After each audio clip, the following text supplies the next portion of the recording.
Really confident. That's the beauty of having some veteran guys in my room already.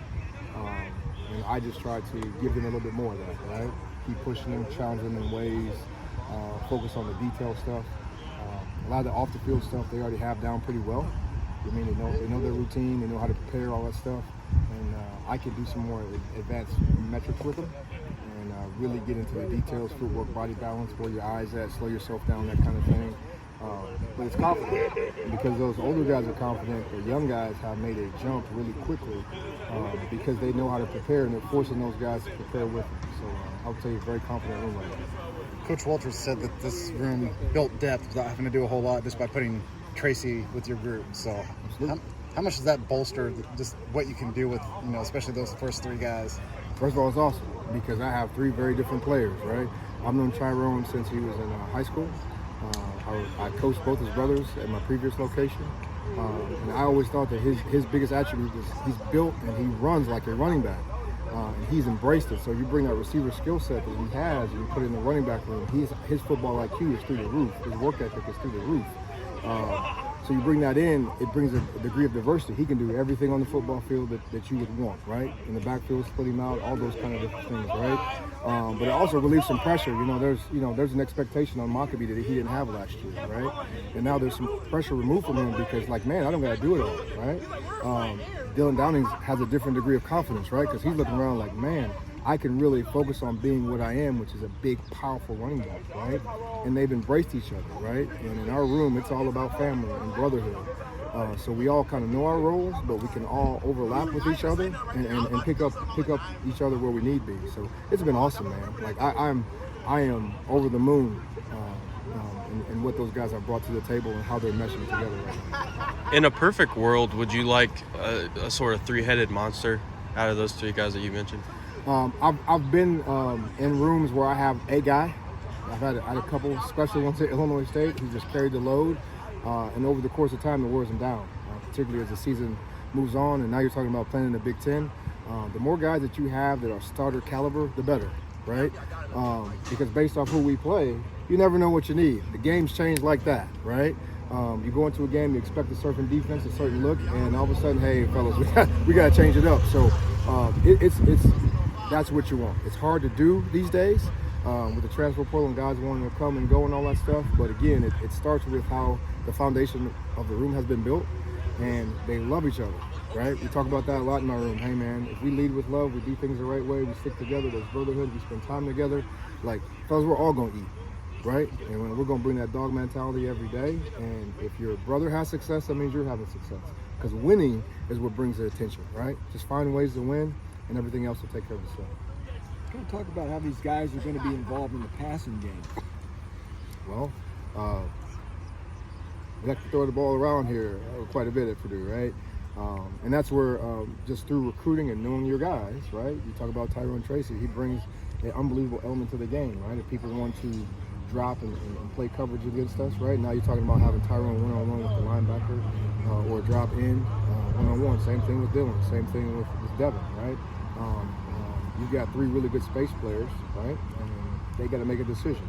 Now the balancing act to that is they can really run the football. So if you want to come downhill on us, right, we pick up protection when now we're one-on-one down the field. So we will use them based off of need, right, as you get into the season. What does that defense present? Because it's all about matchups, right? Can we get one-on-one matchups that we can take advantage of? And I think we got three good ones who we can do that with, right? We can surprise some people. Who else is getting reps or may see some time back there? Well, I train all these guys the same, right? So I'm going to prepare. Lulu. Sorry, I call him Adai. We call him Lulu to play. I know he's a welcome, but we're going to prepare him to play. He's done a great job. He's improved his mastery of the offense really well. Another big guy we have in the room right now is doing a great job also. And Mondrell Dean, we trying to figure out where does he fit. Do we start him on offense? Do we start him on defense? And I recruited him, so we got him over with us, and he adds an element that you don't have. He's 6'2", 250 pounds, right? There's some things that that he brings to the table just because of his sheer size. Now, can he master some things and build enough trust where we can actually put him in the game? And then obviously we have a couple other guys that we really like. we just keep plodding along, and over the course of camp, we'll pull back on some of the older guys, and we'll push some of the younger guys. You think Christian Lamar could be a factor at all? He's a scholarship guy. Oh, absolutely. Again, and my apologies. Mac brings an element of speed, and he's smart as a whip. So he's a kid who's already built some trust with me. Y'all have to forgive me. I'm not used to having 6, 7 running backs that I can roll out. But he's a fantastic player. He's fighting a little bug in his camp right now. But he's very much in the Tyrone Tracy mode. He was actually doing a lot in his high school. And don't get it twisted, just because he was going to a junior college doesn't mean he couldn't play. You don't run for that many yards and you're that successful at that school down in Texas. If you can't play, the transfer portal affected him a little bit, but he's shown some signs that he can be a home run guy for us. Dylan transformed his body a little bit. How much did he maintain that, that strength and power, but also trying to, not just be a big brute, put on some muscle, put on the good weight.